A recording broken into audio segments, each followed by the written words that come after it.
Wilbur limped toward us, his big, chipped hands stretched out, ready to grab us. Lucy's big blue eyes gleamed coldly as she staggered toward us. Arnie let out a high-pitched giggle as he pulled himself closer. Closer. Dan and I spun around. We had nowhere to turn, nowhere to escape. The dummies' big shoes scraped heavily over the wooden floorboards. Their knees bent with each step. They looked as if they would tumble to the floor, but they kept coming, lurching forward. Bodies bending, heads bobbing, alive. Wooden creatures, alive! You can't scare me, not with the basement of botany. Maybe a sentient dummy calling all creep. Boo dudes! Hello, welcome to Calling All Creeps. It's a podcast about Goosebumps. I am Mrs. Doubtfire, and I'm here with Mr. Doubtfire, Mr. D. Didn't Mr. Doubtfire pass away? In that, she was just like, God, yes. God rest his soul. Yeah. Yes. And what was Mrs. Doubtfire's first name? Eugenia? Is that a word or a name? I don't know. I think she said Eugenia. If you're listening to this, God bless you. Sound off in the comments if Mrs. Doubtfire's first name was Eugenia Doubtfire, dear. I wanted to say I'm Mrs. Doubtfire and I'm here with the pony that had a lot of water. You remember that?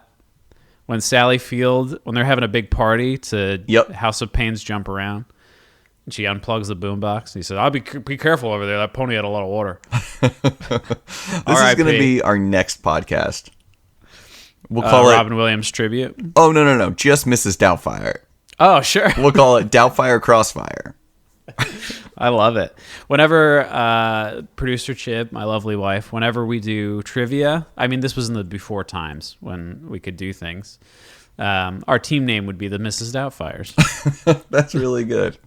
Yeah. It was a lot of fun. Now, the most I do in a given day is move from this room to another room. Well, hey, man, the way you do it. Oh, thanks, baby. With the best. Dave, how are you? I'm all right. I'm here. Living, learning. Living, learning, laughing, loving, eating, praying. Let's not go that far. Oh, okay. Yeah, that's about it. Yesterday, so this is a fun story. Yesterday, I was like, you know what? I kind of, because we push recording to the morning. We're like, whatever. But I was like, if we're recording, I want some good beer. Because I only have my 90 calorie whatever. It's still good, those like IPAs and stuff. And I'm like, but I want something good, something heavy. So I left work real quick and walked over to the beer store down at the end of the shopping center. And I did it. And I was like, it's like $15 for this good beer. And I was walking back and I'm like, okay. And there was like how the shopping center in the back, it's just all like angles and bricks and dumpsters. The wind always blows all the leaves and trash into this one corner, and it just kind of does little like whirlwind tornadoes, like the bag from American Beauty. Oh yes. So I was like, oh, there's all this trash, and I in the trash was a $50 bill. What the hell? And I was like, whoa, a $50 bill. And then I looked through all the trash, and in the end, in random loose bills, there was $105. What the hell? Blowing with all the trash behind a shopping center. That's ridiculous. No cars around, no wallet, bags, anything. Just loose money blowing around a parking lot. I wonder what the story there is.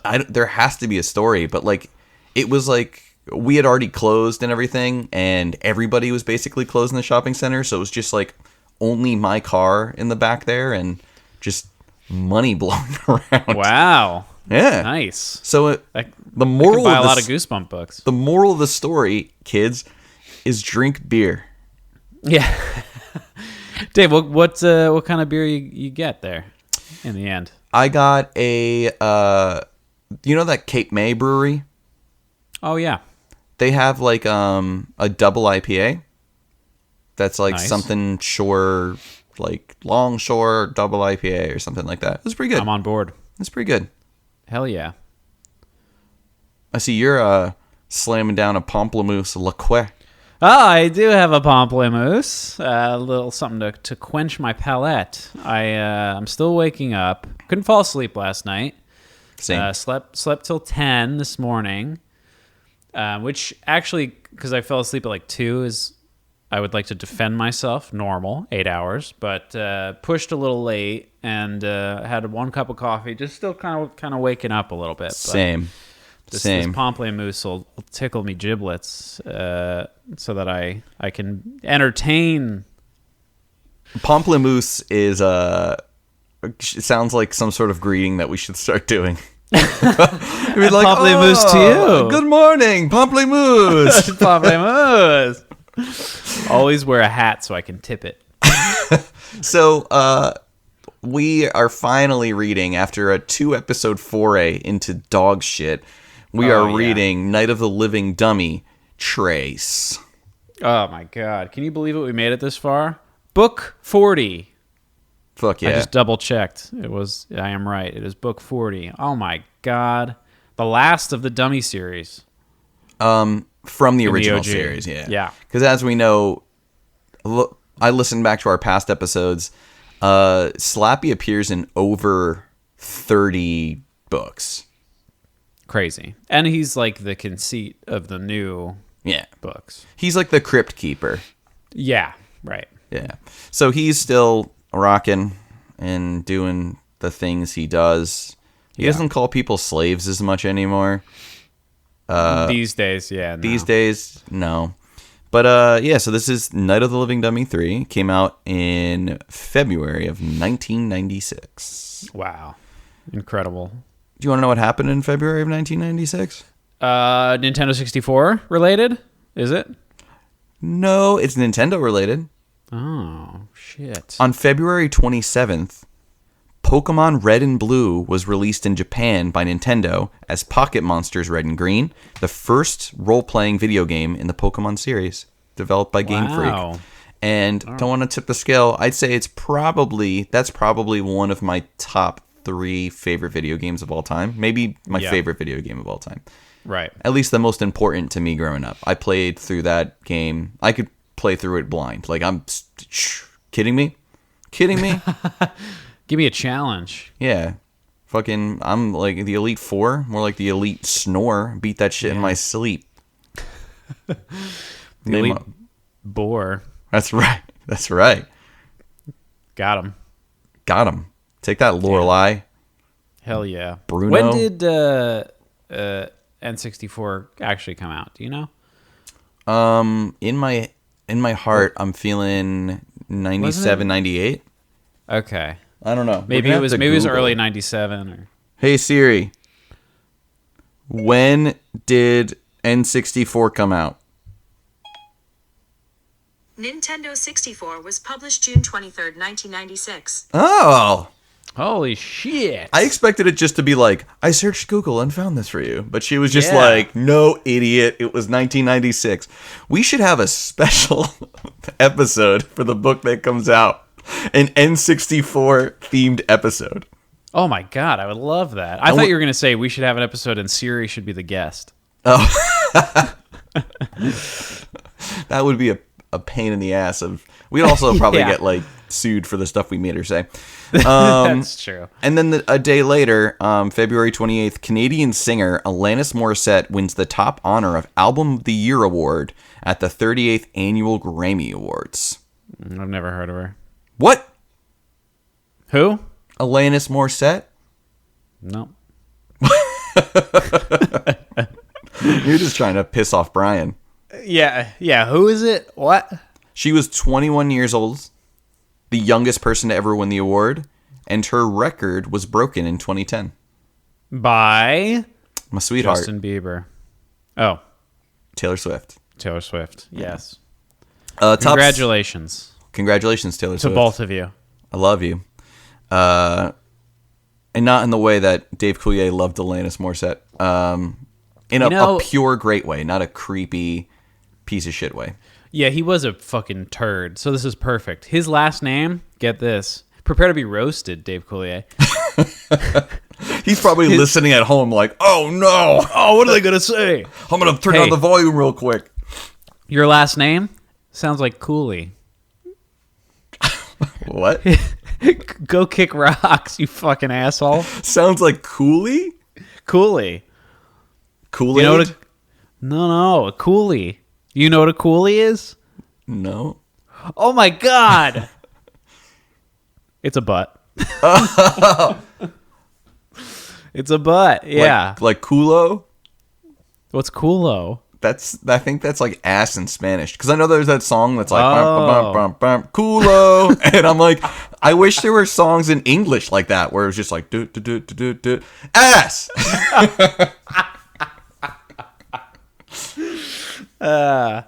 Yeah, no, I don't. I wonder if that's a. I don't know. Like, so that was what my parents, when I was little, they used to call butts coolies. Like, it's a cuter way to say ass. And then similarly, one's vagina would be a front coolie. They called it a front coolie? No, but I'm taking that liberty right now. That's the weirdest shit. If they're like, well, Matt, you know, you have a coolie in the back and a coolie dangler in the front, and then the front coolie is the female. You know, yeah, whenever my wife and I are getting busy, which is all the freaking time. Ooh. All the time. At least once every 4 months. And you know what I say? I say, hey... Can I let me get a look at that front coolie?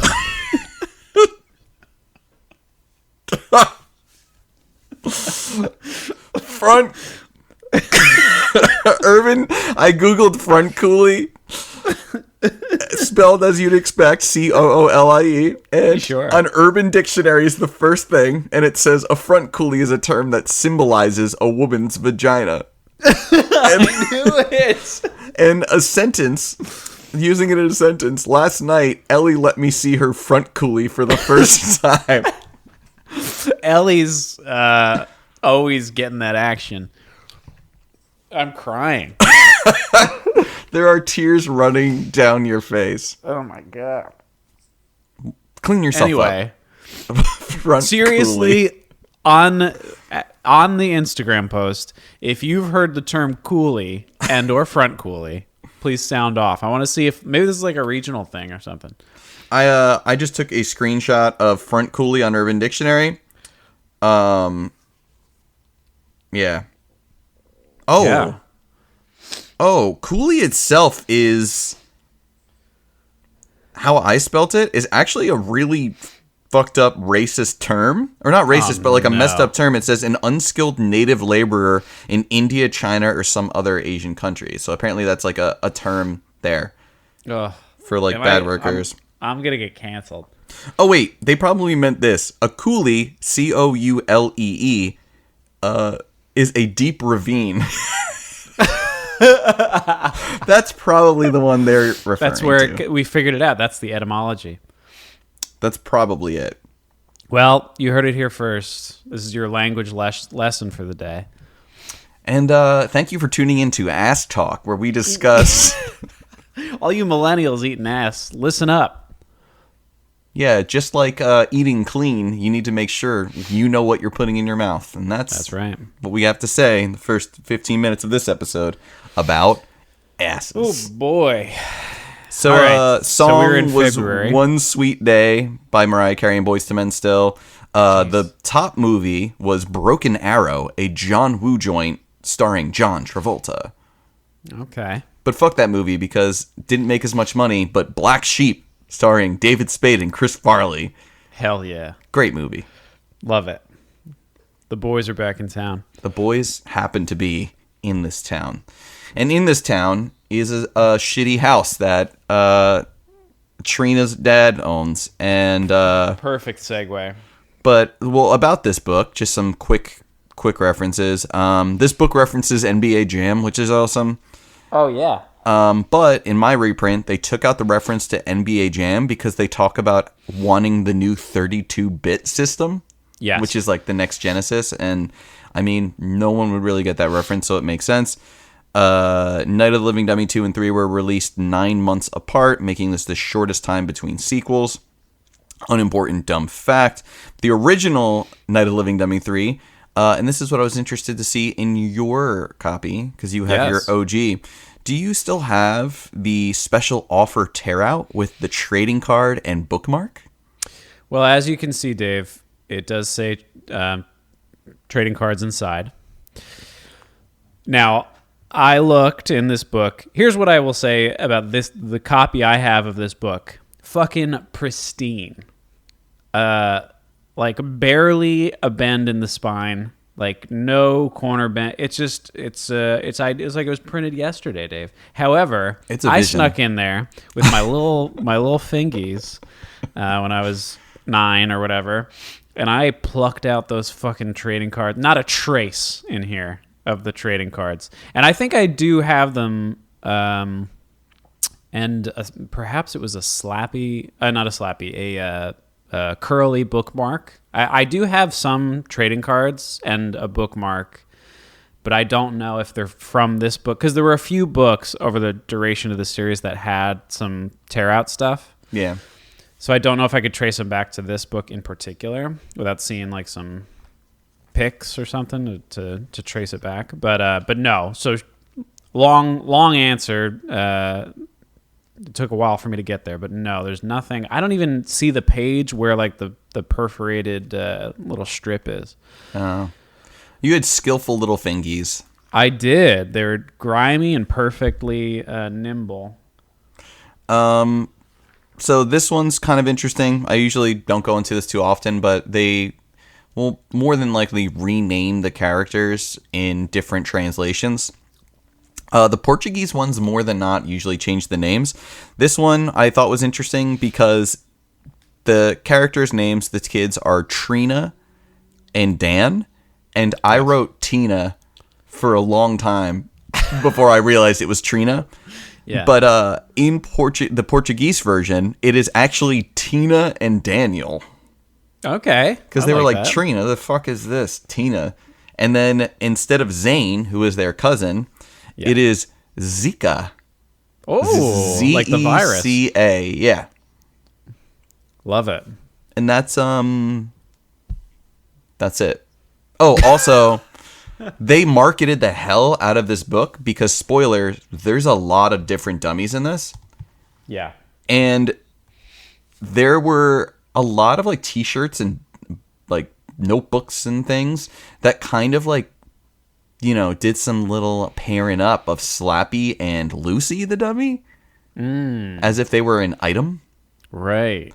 And the best one that I saw is there's a t-shirt that's like the two of their heads in a big heart, and it says, "She's no dummy." Whoa, that was a real licensed Goosebump shirt? Yeah. Incredible. Kind of weird.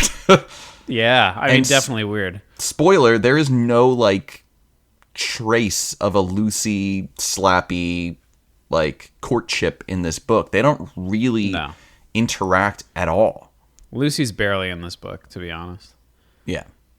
But I will say my Lucy and Slappy DeviantArt page is robust. Yeah. I've seen. Yeah, for sure. Yeah, With we'll post some a links. robust with a capital. Yeah, I'm gonna bleep that out. So this is Trina and Dan, and they are related, and they live in a house with their parents. And Dad is like a little pervert photographer, and he has like a photography lab in the basement. And then he has, thank you, Dave. Dave just sent me a timestamp of when the Fuck. So yeah, Dad's got a lot of hobbies. He's a photographer now, so he has like a lab in the basement a dark room in the basement where he does like his photography stuff. But in the attic, he used to be a ventriloquist, so he has like 12 dummies up there. Yeah. And apparently ventriloquism doesn't really pay the bills. No. And that's why... What's his real job now? He owns a camera store. Oh, that's right. Yeah. Which is so funny that, like, he's just bad at business. Because, like, he's like, well, I need a business that, you know, the technology will not change whatsoever. So I'll start a camera shop in the late 90s. Yeah. I'll say... mid-90s. For a series that heavily at one time featured... well, we haven't gotten to Say Cheese and Die again, but Say Cheese and Die, a book that features cameras explicitly. I feel like this book had more mentions of a camera. It was constant. Like, just, and broken cameras especially. They were talking about, like, the aperture and stuff. Like, it was just... yeah. Like, RLS... speed and whatnot. RLS got really into photography at this point. Yeah. He opened an encyclopedia in 1996 and looked up the facts. Well, he was taking a lot of tasteful nudes at that time. Yeah. Yeah. Of mostly just close-up, like, real macro shots of his mole. And, you know, that's fine. I would beat off to that. I have. And I am.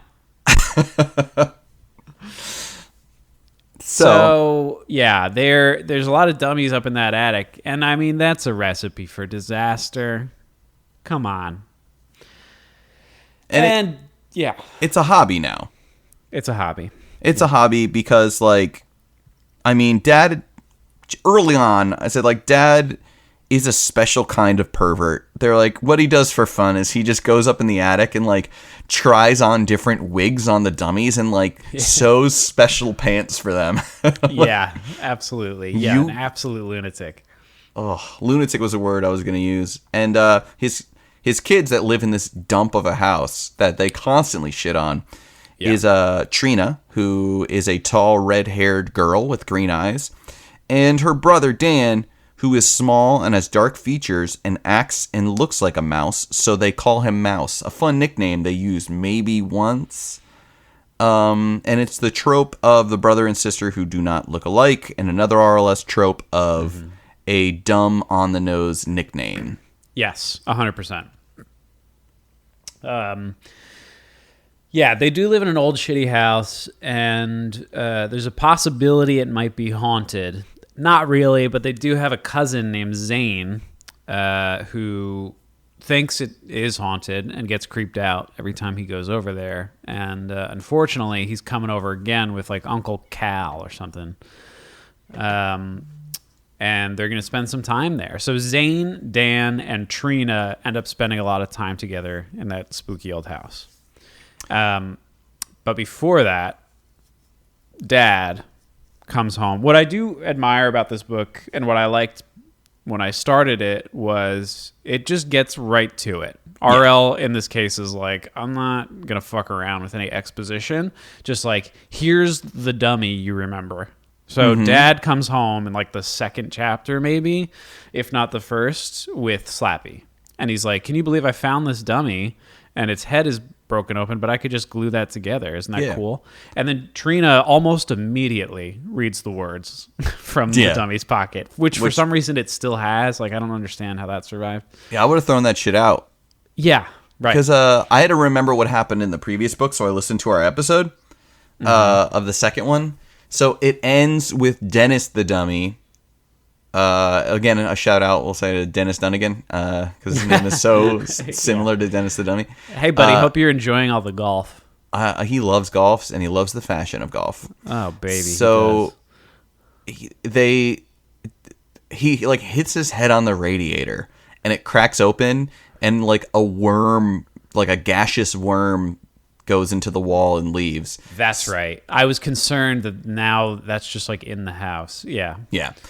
And it seems like we didn't know what happened after that, but they just throw Slappy in a dumpster. Yeah. And then comes Dad. Dan. Right. Dan, what was his last name? Odell. Danny Odell. Ah, Danny Odell. Songs are sung in the halls of Ireland about Danny Odell. And, you know, Danny Odell of the comedy duo Danny Odell and Wilbur. Yes. Yeah, which Wilbur was the dummy. his act. Yeah. And then you got Lucy up there with her big blue butt. And Rocky. who else? Rocky, yep. Who they talk about his sneer. He's just like, anytime I hear Rocky and I think of his face, I just imagine the sound. Like, Yes, me too. 100%. Which is like a Wario noise. yeah, he literally is Wario, but Yeah. yeah. How am I gonna win? We should do that for the entirety of the N64 episode. Hell yeah. Yeah, I'm the best. Does he say that? He borrows Toad's line? No, I just didn't want to do the Toad thing. Ow, ow, ow, ow, ow. Yeah, there you go. Hell yeah. Got him. Got his ass with a blue shell. Sure did. We've been playing a lot of Mario Kart. Nice. On the old online, yeah. Switch? Yeah. Yeah. I'm a shy guy. That's my thing. Hell yeah. I should play more. I have a Switch and I just never fucking use it. And I think it's great. And I think the games are great. Well, when I first got it, I played Breath of the Wild. Beautiful, perfect game, which I did air quotes beat because I reached the end of it, but I still have a bunch of temples and shit to do. Yeah. And then we got Mario Kart. We got Smash. I'm probably not even halfway through Smash, to be honest. I haven't unlocked everybody. I just like when I don't know what it like with video games. I can't commit myself in the way that I once did with like a N64 or something like that. I find them intimidating. There's just like too much to do, and I get overwhelmed. Yeah. I always find myself getting into these little like side quests and things, and I'll be like, well, I have to make enough money to buy this shovel. And then it's like I spent 8 hours buying a shovel that I'll never use because I like 8 new games are out already. Because it felt good to like accomplish that. It did. And we'll talk more about that in our special N64 episode. Love this. Let me tell you. Yeah, so Zane, who they have tortured, basically they did all this like crazy pranks to the point where he had to leave early because he could not sleep or exist in this home. Yeah. They say he's just like a big nerd and like such a crybaby, but then they describe him as like kind of like broad-shouldered, handsome, blonde, like good-looking guy. Yeah. And they were like, fuck him. Yeah, Zane's going to get some serious front coolie in college. Sure is, if he's not already. Yeah, baby. Yeah, and I pictured for Uncle... Is his name Uncle Cal? Yeah. I'm just making this connection now, but as I read this in my mind, my brain just gave him the appearance and sound of Randy Quaid from Christmas Vacation. Yeah. Oh, I feel that too. Yeah, he's got serious, those vibes. Sort of like good-natured, but like clueless. No, he's got some real strong Quaid. Yeah, serious Quaid He's energy. Quaid. Yeah. I'm trying to remember where we were, but now I see, yes, so cool description. RLS really kind of knocked it out of the park in the beginning. He says that when they find this dummy whose head was smashed in two, they checked him and his knuckles were cut and bruised. Oof. Which is kind of metal, and like there was a tussle. This was like the Fight Club dummy. Yeah, and, that was cool. I did notice that and the shoes as well, right? Mm-hmm. The scuffed up shoes. Yeah, he's been fighting through some shit. Yeah, since before this. They were like, why would a dummy's fists have like battle wounds on it? Like, yeah, from all the slapping. It's kind of reminded me of this is also like a Child's Play reference. How like later movies, Chucky is just like stapled back together. Yeah. And that's what I wanted from like the art on the front, or like there's not a lot of art of like the glue lines. Like how creepy would it be if Slappy's head was just in half and like stitched together? Right. I mean, this is a foul dummy. He's been through a lot. He's been in a million dumpsters. He's had like a sandwich in his head and stuff. Yeah. But there's none of that. And also, I like which one of these? Rocky is prominently featured, and he's noted to be wearing a striped shirt, but he's just not on this cover. I'm just looking. He's wearing a checkered yellow and like black suit. Oh, is that him? I thought he had a striped shirt on. Oh wait, no, Wilbur is the one that was wearing the striped suit. Okay. Rocky had the red and black striped shirt. Okay. Yeah, there's no stripes on this cover. There's the checkered, but just interesting. And there's Lucy with her big old butt. Yeah, I mean, it's a cool cover, right? You got a bunch of dummies on here. And shout out, as always, to Jacobus. But, yeah, just sort of interesting. Yeah, it would have been some gruesome detail would have been nice. Mm-hmm. And they always talk about how, like, they don't like being in the attic because of the eyes. And they feel like there's a wall and couches of dummies that are just watching you everywhere you go. Yeah. I mean, I didn't mind this book. I think it was sort of nothing in a way. And just the same thing over and over again. But it was also, like, not bad. Especially coming from the fucking trash we just read. Yeah. I think if you didn't read the other Night of the Living Dummy books, which you really don't, you could read these kind of in any order. It doesn't matter. Yeah. Or not read any of them and just go straight to 3. And I think it would be very effective because RLS is definitely following a pattern. Yeah. Some of the scares are exactly the same, and the structure of the book is exactly the same. For sure. Yeah, it's just a redo. To that point, I want to say that this truly can be summed up as a bunch of shit gets broken all the time, and the kids blame one another for this. And there's always, usually it's Rocky who appears in the middle of the mess, and then Dad gets mad and is like, well, you kids like put this dummy here. And they figure out at one point, this was kind of good, I guess, on RL's to his benefit, that Zane is actually behind a lot of those hijinks initially. Yeah. But then as they grow more severe, like Zane's camera gets broken and the room is trashed and like a bunch of other shit, then they don't really know where to point their fingers. And they'll routinely hide in the attic to see like who it is. And that's how they initially catch Zane.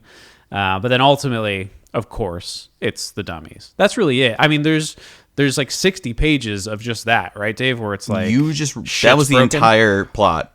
Yeah. Literally, that was the entire thing. It's almost just that's it. It's just like, this is broken. Who did it? I don't know. Dad's mad. Okay, let's see what happens next. Okay, this thing's broken. The dinner's ruined. Blah blah blah.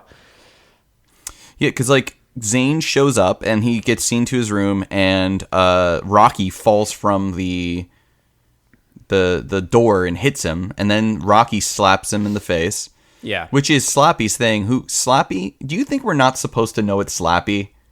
Because they call him, he's like, I'm going to name him Smiley. Then they read the Barack Obama, Madonna words. And then, of course, later they're like, oh, he's like, my name's actually Slappy.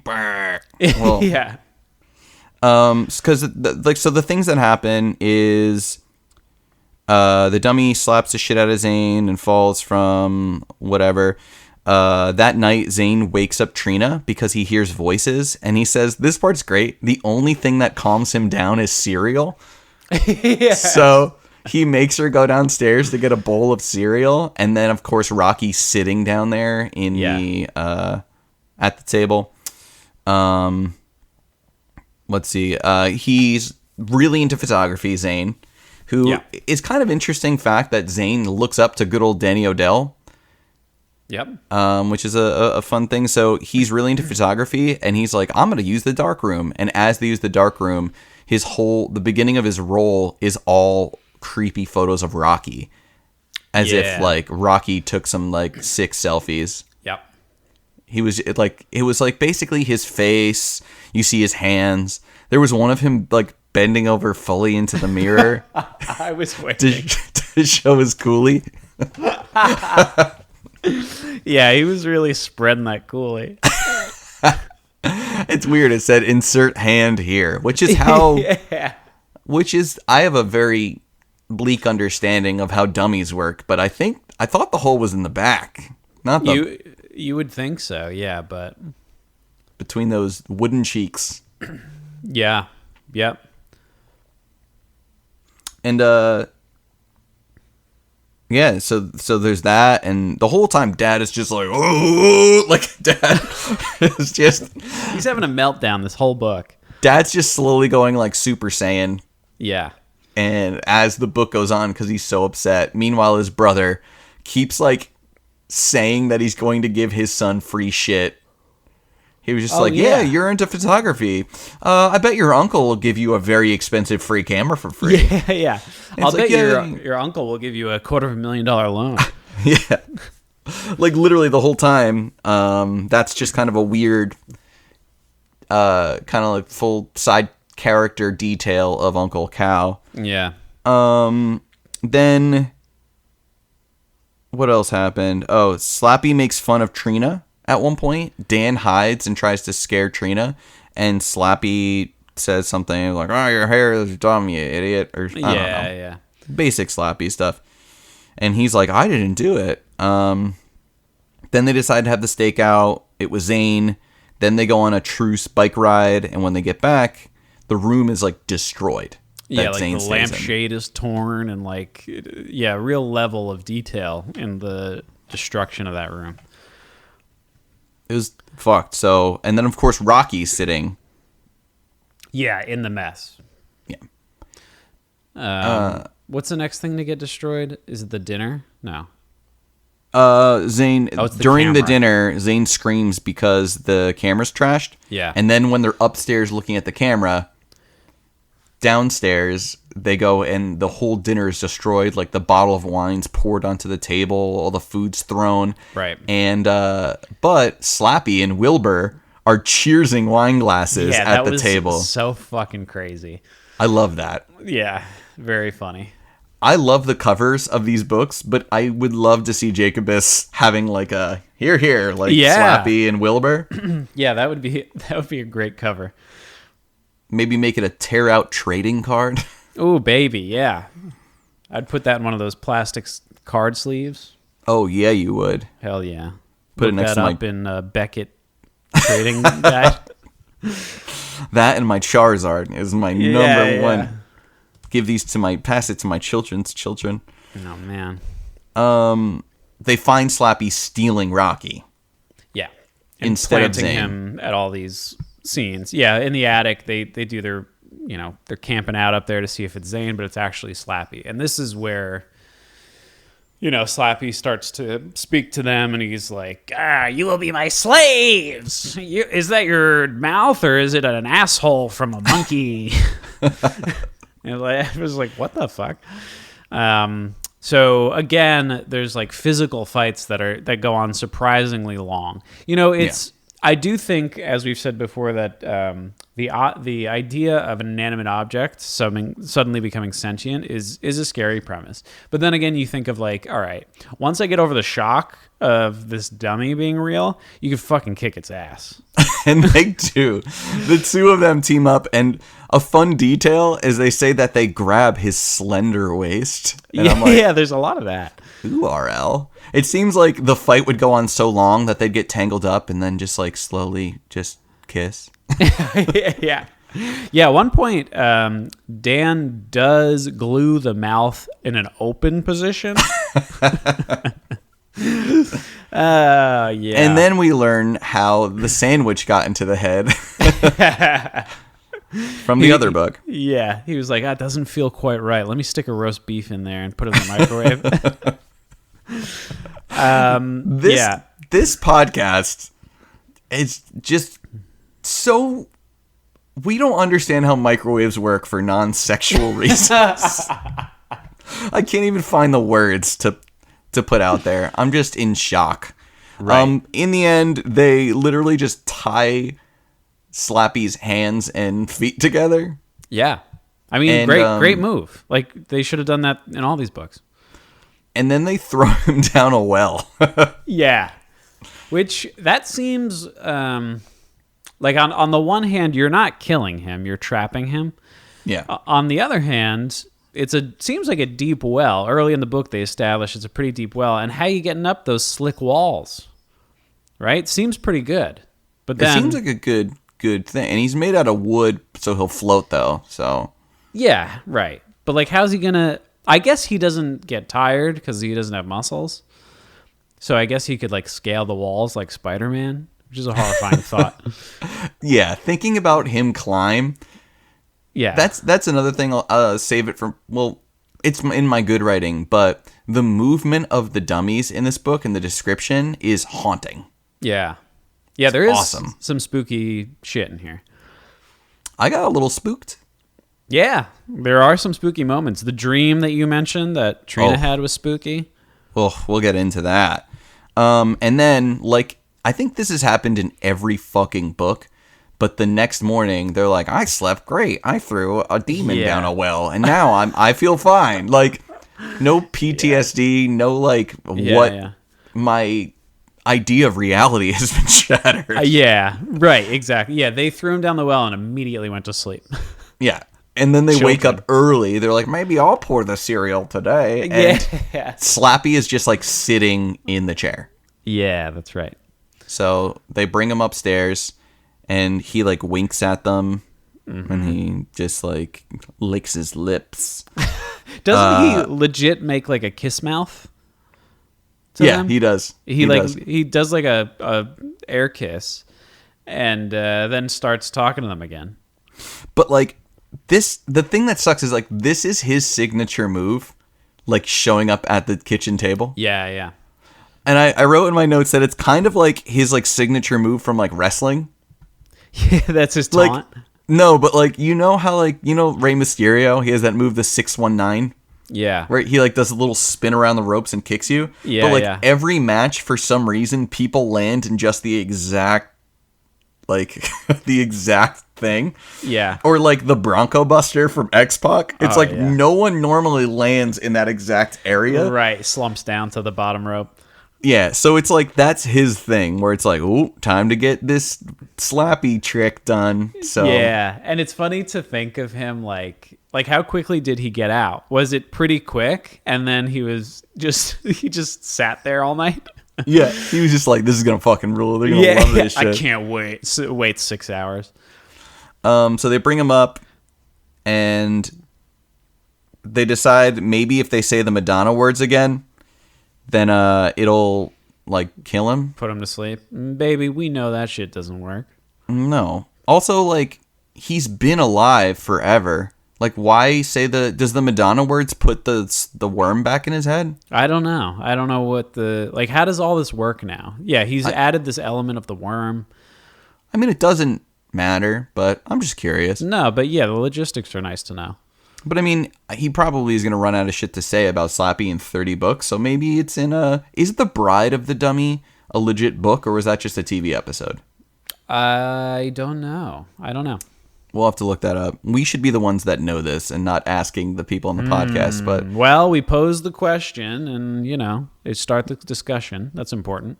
Yeah, fucking Google it, guys. Yeah, you figure it out. And then they read the Madonna words and kick Slappy's ass again, but he beats the shit out of them and punches them right in their fucking jaw. And they have a scrap. Then Zane walks up and he's like, "Hey guys, what's going on?"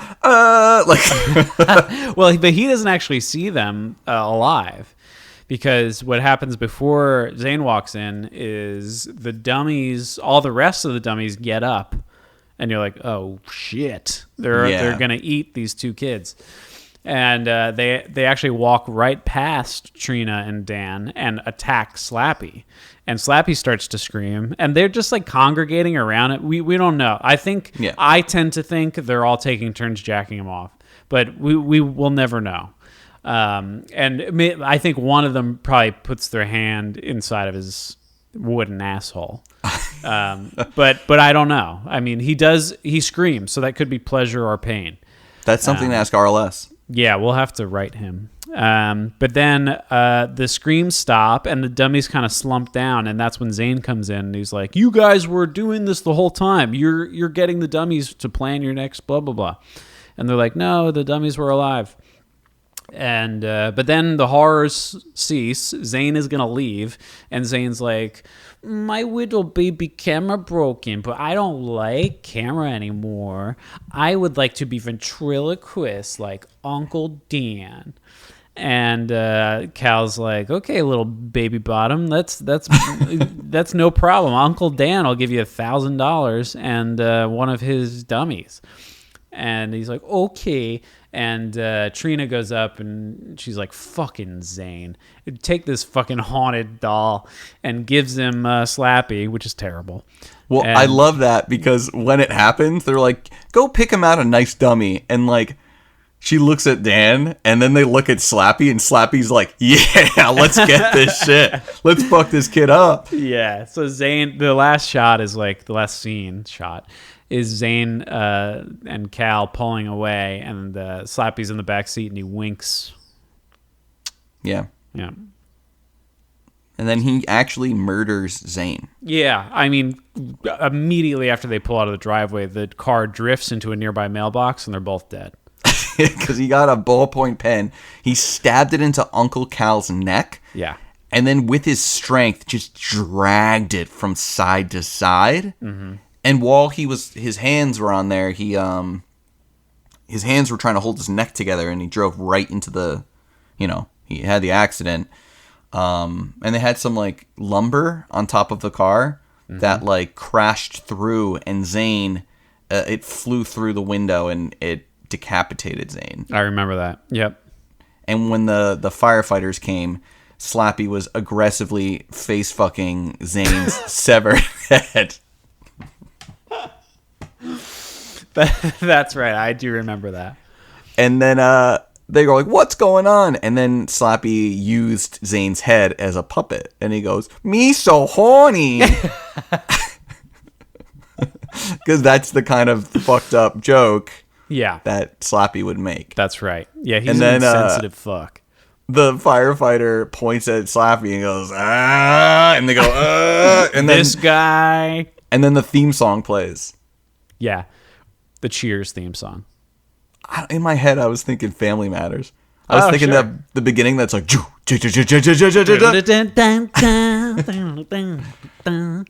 yeah. Yeah, so that boy gets face fucked and the book's over. Yep. Beautiful book. Nice way to close out this series. I Well, think so. Should we do good and bad and whatnot?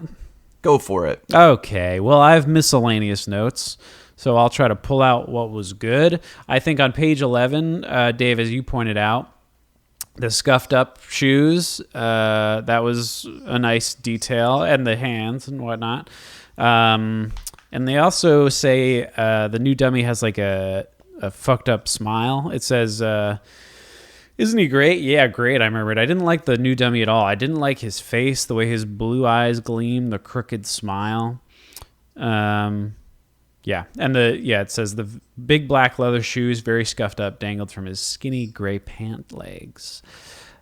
There is some nice sensory detail on page 36. I would be remiss if I did not call it out.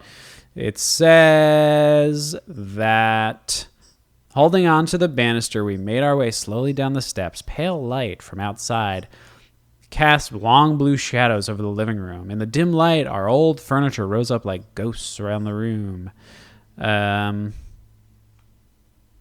it was just nice. And the moonlight plays an important role in this book. It's constantly coming up. There's silvery moonlight all the time in this book. I mean, I don't have to read this, but in page 46, there's a lot of description of like the moonlight in the sky outside that comes up a lot again. And I thought it was pretty well done. In chapter 10, Zane, as we mentioned, likes photography, and it's very funny because he loves moldings, and he like wants to take pictures of like the corner of a ceiling and stuff. It's insane. It's very funny. And the opening of chapter 27 I think is pretty good. Just overall, there's good description of there's a storm going on at this point, and they're in the attic. So it says, "What a dreary morning. Rain pounded the windows. Lightning crackled through the charcoal gray sky. Thunder boomed so close it rocked the house." And then That's she nice. sort of equates it to what's going on in her head. She feels as if the storm is inside of her head. It says, "As if the thunder erupted inside my brain, drowning out my thoughts." And even on the next page, it says, "Thunder roared as I opened the door. I led the way up the stairs, moving slowly, carefully, one step at a time. I could hear the rain pounding on the roof." When you're in the attic and the roof is all that separates you at this point, literally, there's no ceiling. And I could see the flicker of lightning on the low ceiling. It just creates an atmosphere in the beginning of that chapter. So that's what I got. Nice. I have some different things. Like I mentioned before, the dummies' eyes, how they always say like the eyes are watching. Mm-hmm. On page 5, this is like, it's not a dream, but it's one of the early, like, really creepy details. Sometimes late at night when I'm lying in bed, the ceiling creaks over my head. Footsteps. Footsteps. I picture the dummies walking around in the attic, their heavy black shoes clonking over the floorboards.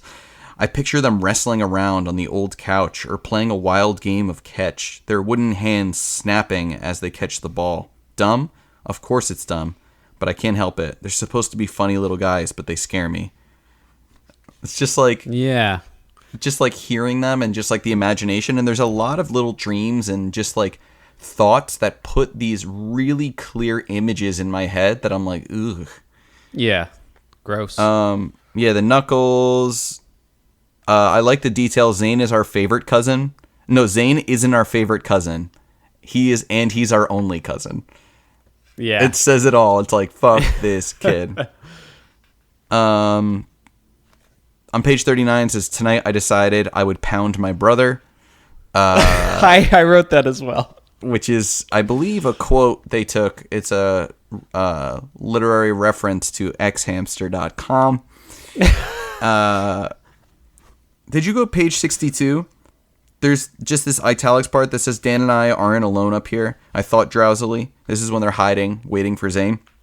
There are 13 wooden dummies up here with us. 13 pairs of eyes staring into the heavy darkness. 13 frozen grins, except for Rocky's sneer, of course. Empty, lifeless bodies. Heavy wooden heads and hands. Thinking about the dummies all around. I guess I drifted off to sleep. Did I dream about the dummies? Maybe I did. Yeah. Sick. Awesome. Spooky.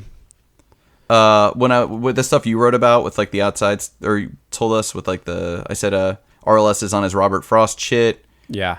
And then of course the dream about dummies, which I will talk about because it is my number one scare.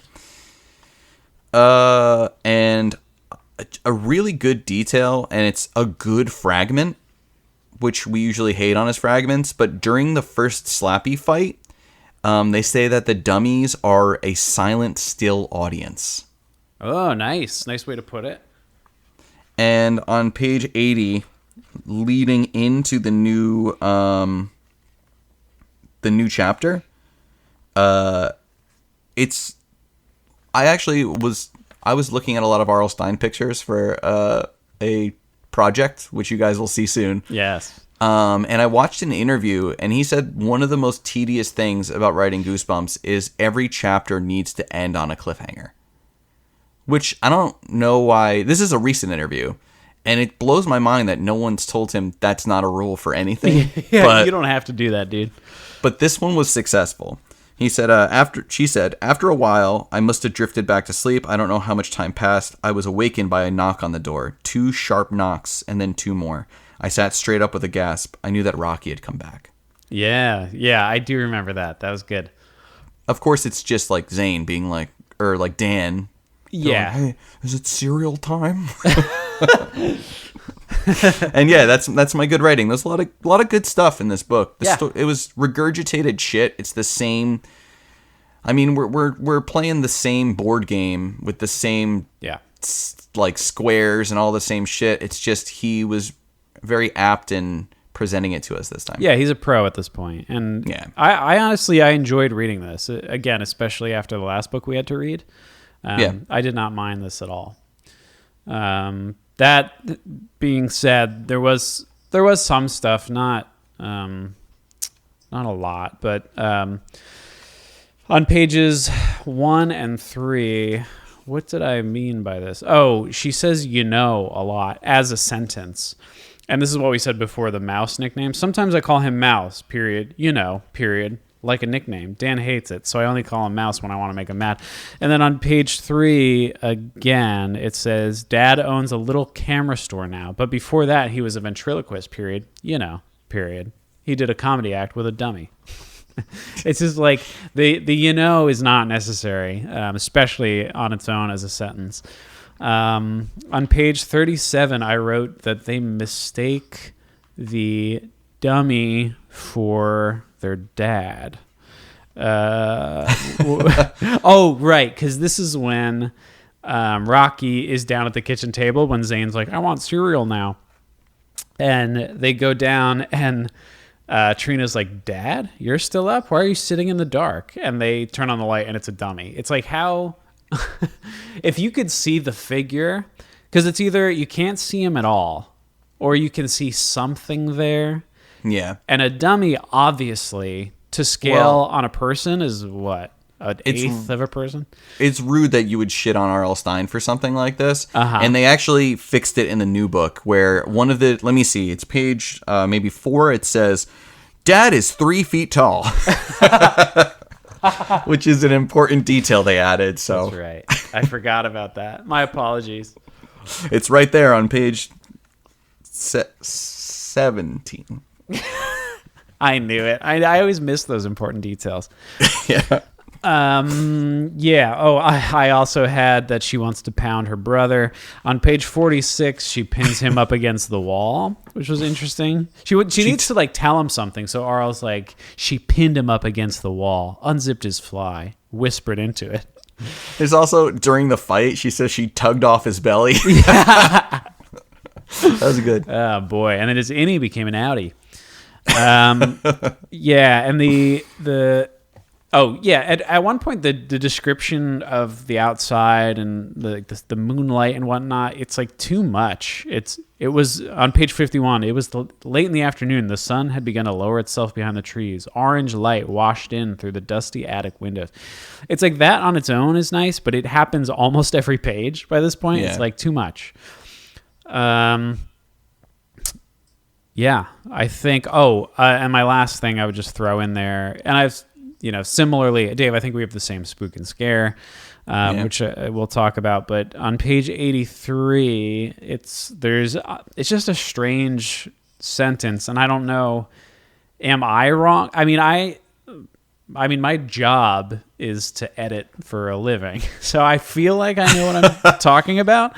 But maybe this is a thing that I'm not aware of that the editor decided was good. There's a paragraph that says. Dan, Zane, and I were down at the far end of the table. Froggy sat at our end. I guess, because he's just a big kid. I guess, because he's just a big kid. What the fuck?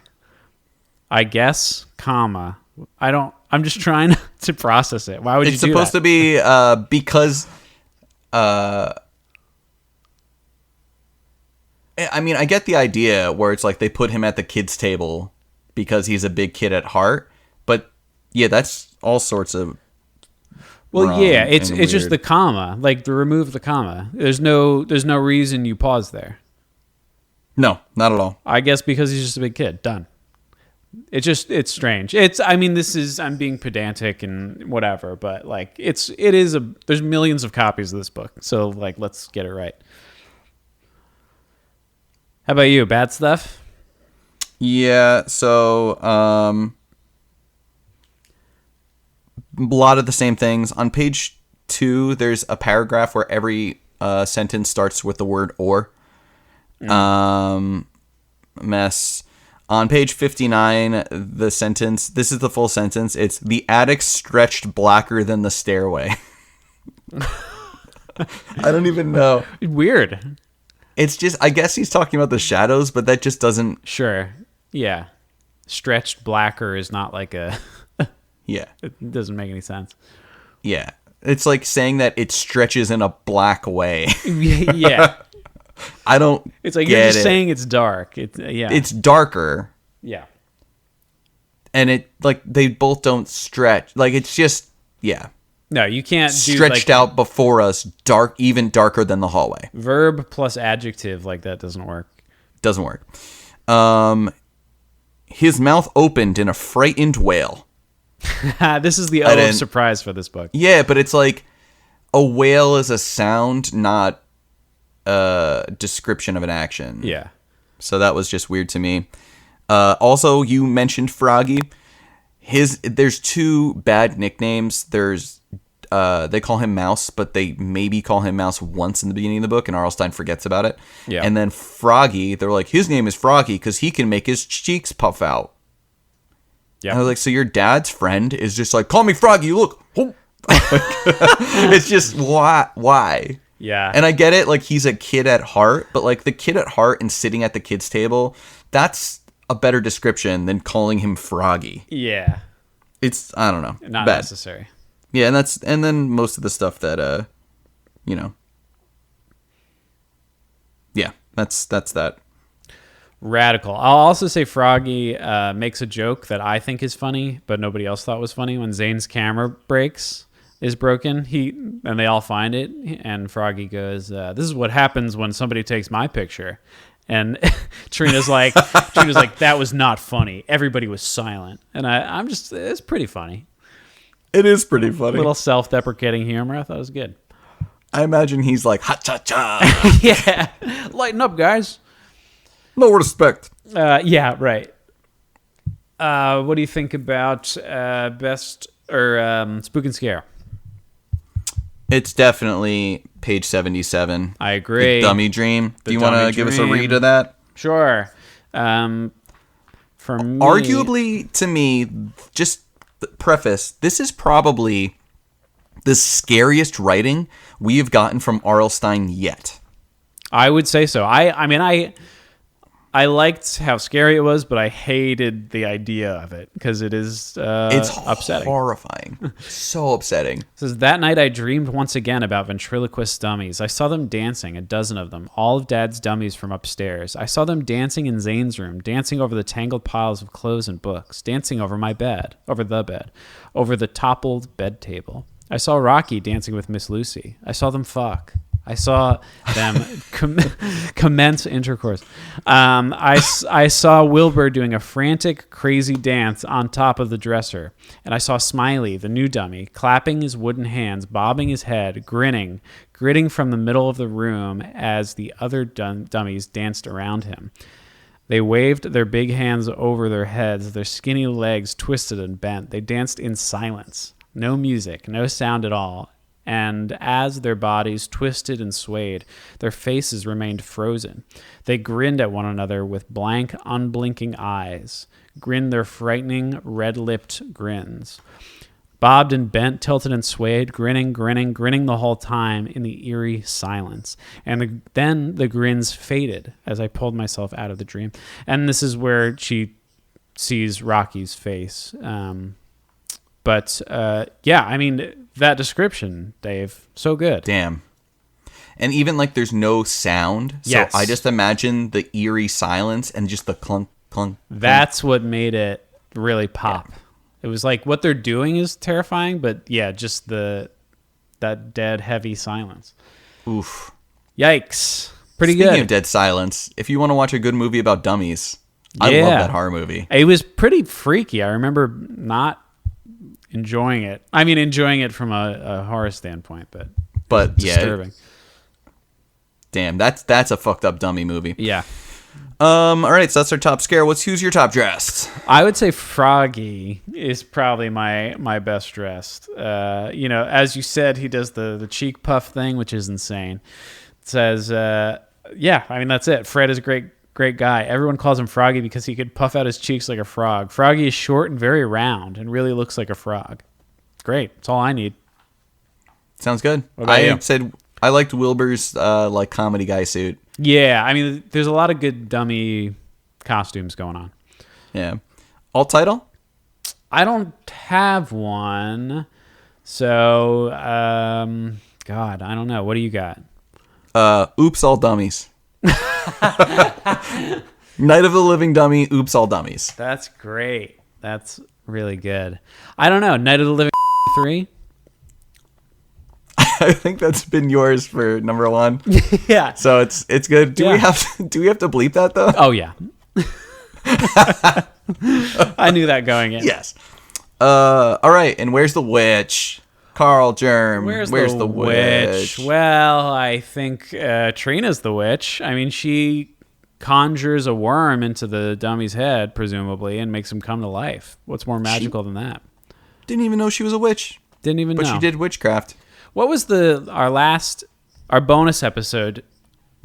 Oh, something liquor, best liquor or something. What was the category you came up with? I mean, God.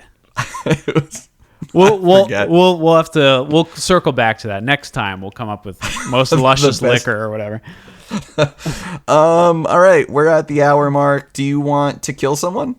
We haven't done it in so long. I know. Do we have somebody to murder? I'll kill their ass. We have one, and this is one because we jumped around on the iTunes, and we've gotten through most of them. So if you want to get killed, throw up a review on iTunes. Yeah. This is one from somebody who has been sharing us through Instagram and been active in the community there and spreading the word. It is TJ Blalik. And he doesn't use iTunes, so he couldn't leave a review. So he's been sharing and was asking to be murdered. So. Shout out, TJ. Thanks for your support. Boo-doo. Boo-doo to you. Okay. You want to Oh, sure. Okay. Well, TJ, one thing I know about you from... the many facts. I'm holding in my hands a toilet paper roll list. It's so long of things I know about you. But I'll just start with the one that's on the top of the list is I know what your name stands for, TJ, right? Now you would think maybe that's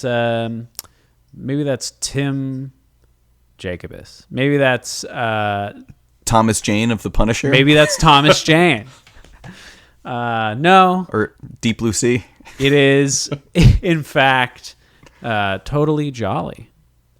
Ah. And because you're an amiable guy, everybody loves you, but you also love Christmas. Apologies if you're Jewish. You could still love Christmas. You could love Christmas. I don't know why you would. Well, the capitalist side of it, not the Jesus side. Maybe you just like the jolly suited gifts. man. And you do love giving gifts because you're a nice guy, and you're like, man, I love Christmas so fucking much. And that's what your mom's always like, why are you so excited this December? And you're like, Mom, I love Christmas so fucking much. And she gets scared because you're being aggressive, and but you're just a sprite. You're just a lovely little jolly cutie pie. And TJ. Oh, little TJ, more like totally. And no. And not that you are, but you bring the same joy that a good brings other people. So yeah, you're like, you know what? I want to bring people the same joy that Christmas brings me, and I want to do it in a actionable way. Thank you, Dave. And I want to do it in a tangible way. So you say, I got a big old sack here. I'm gonna fill this sack with No, with that. This episode needs to go out tomorrow. Oh, well, that's my cross to bear, Dave. And so you say, I'm going to fill this sack with gifts. And I'm going to go from house to house, starting in my neighborhood, and we'll see how that goes. I'm going to bring it from house to house to these people, and I'm going to give them gifts. And so to start out, you go to your neighbor's house and you climb up their. They have one of those ivy things with like the big lattice, and you climb up there and you're on the roof, and you're so jazzed. And you go over to the chimney and you start to kind of nestle your little buttocks in there, and you're slipping down, and you got some like you always carry lube with you, and you you kind of squeeze that around the sides of the chimney. And you're like, ooh, this gutter butter is really doing me some good here. And so you're shimmying down, but the fireplace is being used. There's an active fire in there. Oh my God, you can't get out. You're sliding down to the bottom because you're so lubed up. You're like a slippery little boy. And you honestly, you don't even reach the fire to burn. You just die of smoke inhalation. It takes weeks to get your body out of there, by the way, because it's so fucking slippery.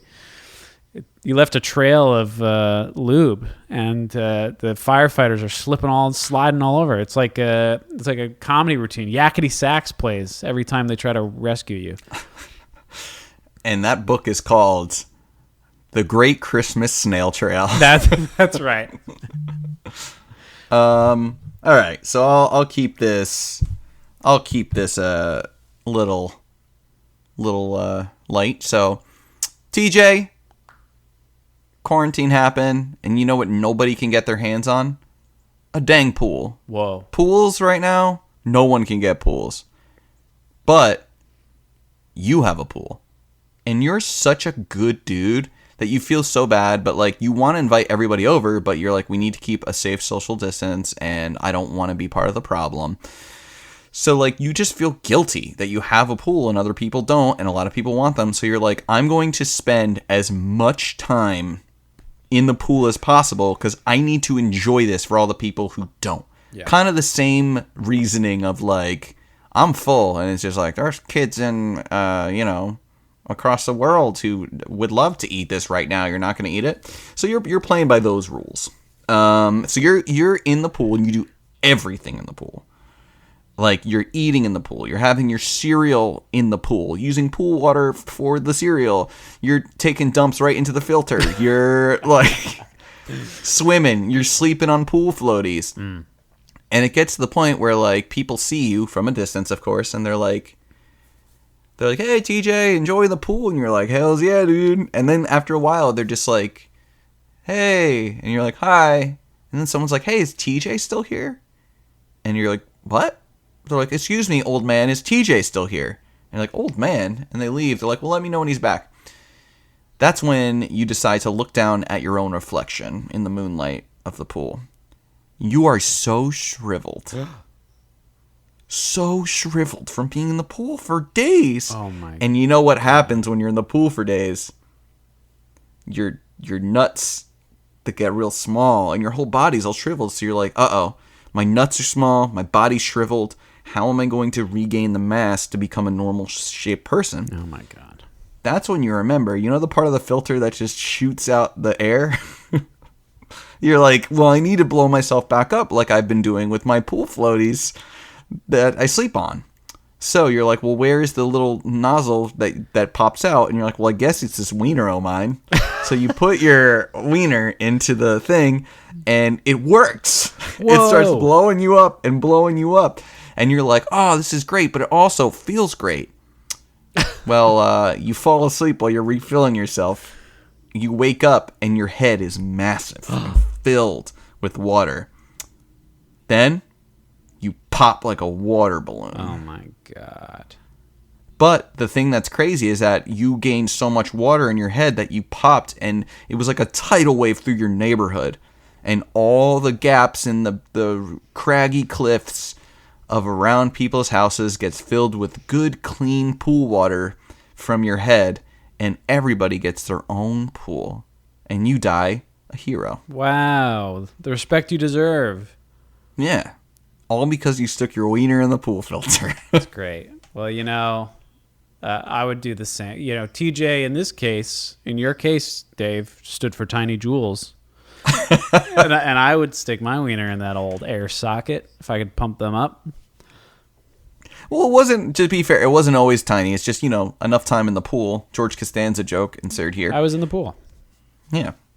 All right, dudes.